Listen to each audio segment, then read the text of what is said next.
What's going on, YouTube? This is SG1 Sports here on the SEC channel at the voice of college football. Time for my Week 6 power rankings, and maybe there's more parity in the SEC than we even thought. Look at what Missouri did, almost beating Georgia. Auburn almost beating LSU. Arkansas wound up making it interesting against Alabama. Of course, Alabama then pulled away, but you know, this conference is going to be fun this year. Anyone can beat anyone, and that may extend all the way up to Alabama and Georgia. We'll see how that plays out the next few weeks. Some big games coming up for those teams. But let's get to the power rankings. And I didn't really make any changes at the bottom. You can make the argument for Auburn and Missouri to move up because Auburn played LSU tough, Missouri played Georgia tough. But South Carolina, easy win for them. They've looked a little bit better the last couple of games. I know it hasn't been against great teams, but for now I'm going to keep South Carolina ahead of Auburn and Missouri. We'll see what happens when South Carolina plays another conference game. We might move some teams around there. Of course, Auburn has a really tough game coming up against Georgia, so don't really see them winning that one. And Missouri has Florida coming up. Vanderbilt didn't play this past weekend, but remember, our power rankings are about where the teams are now. It's not a resume ranking or anything like that. We are just ranking the teams based on how they're playing right now. You know, a focus on the last couple of games. Auburn again looked a lot better, but they looked pretty bad against Missouri. Maybe Auburn and Missouri just weren't that bad. Maybe the teams at least have good defenses, and we just saw that in that crazy game a couple of weeks ago. But Auburn did beat them head-to-head, so they're going to stay just ahead of Missouri. In the bottom four, not really changing. We do have some changes in the rest of the rankings, though. Let's move on to 6 through 10. Texas A&M at number 10. I know they just beat Arkansas a couple of weeks ago, but I said this last week. I felt like Arkansas was the better team in that game. You take that one play out. One play where it's a fumble, a scoop and score, 13-point swing. You take that play out of that game, I feel very confident that Arkansas wins that game. And Texas A&M just looked terrible against Mississippi State. That offense, it's brutal. I mean, it is bad.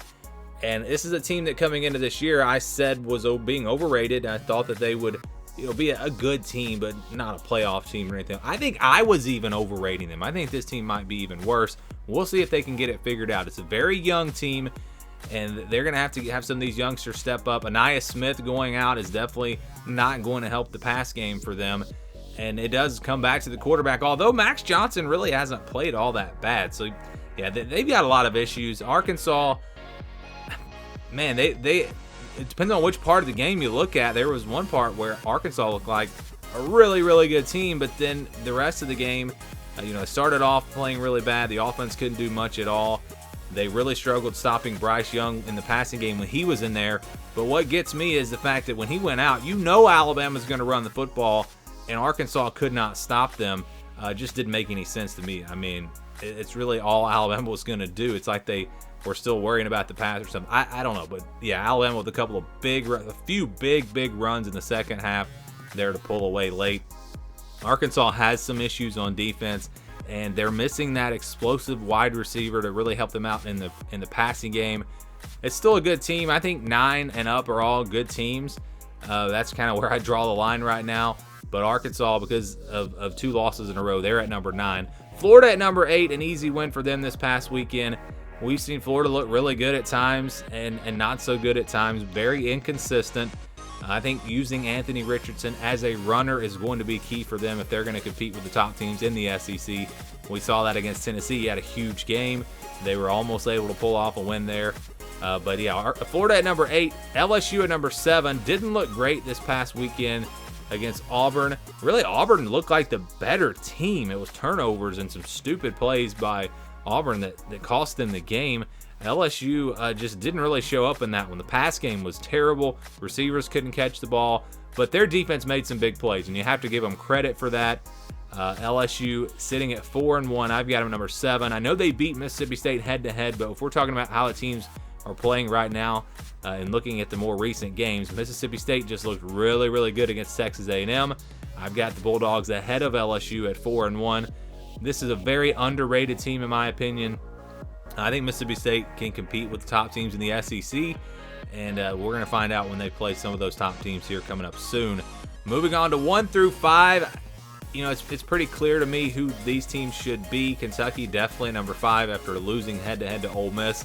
I have Ole Miss at number 4. A lot of people, I actually had them in the top 5 a few weeks ago, and a lot of people did not like that and thought I was crazy. But, I have seen enough from this Ole Miss team to know they're a quality team. Lane Kiffin's got that offense like he always has them, and especially running the football this year. Jackson Dart still has a little work to do. He is not a perfect quarterback. If he goes out and plays a perfect game, Ole Miss can beat Alabama or Georgia. I'm not saying they would, but they will have a chance. They could have a chance in a game against Alabama or Georgia because I think this team is that good. The defense has improved. They're able to run the football at such a high level. And again, Jackson Dart is the key. He's playing good football, not great football. If he can get to that next level, again, this team is very, very dangerous. Tennessee at number 3 coming off of a bye week. Again, that big win over Florida. The win over Pitt doesn't look as good now. Pitt just lost to Georgia Tech. So I still think the jury is out on Tennessee, and as far as can they possibly knock off Alabama or Georgia, it's going to be tough. But I think they're definitely right now, they deserve to be at number 3 in these power rankings. A big game against LSU coming up. That's going to be a fun one. Can't wait to see what happens in that matchup. All right, so we made a switch at the top. Alabama to number 1, Georgia to number 2 for obvious reasons. Georgia struggled big time against Missouri. A couple of weeks ago they struggled, and we kind of let them off the hook. It was just one of those games. But when it happens 2 weeks in a row, there's reason for concern. Alabama, on the other hand, went out and dominated Arkansas. I know Arkansas made it close there at one point, but even without Bryce Young, they were able to pull away there in the fourth quarter. So to me, Alabama moves to number 1. They look like the best team in the SEC. I don't really know what the deal is with Georgia. Some injuries at wide receiver, but I mean, they've got so many weapons. I can't really understand it.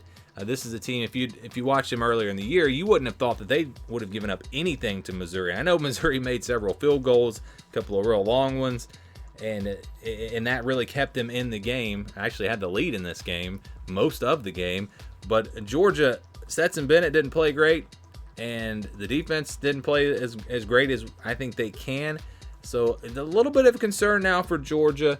But maybe they were just sleepwalking in that one. Maybe they'll bounce back. They have a rivalry game with Auburn coming up, and that's probably not going to be a fun one if you're an Auburn fan.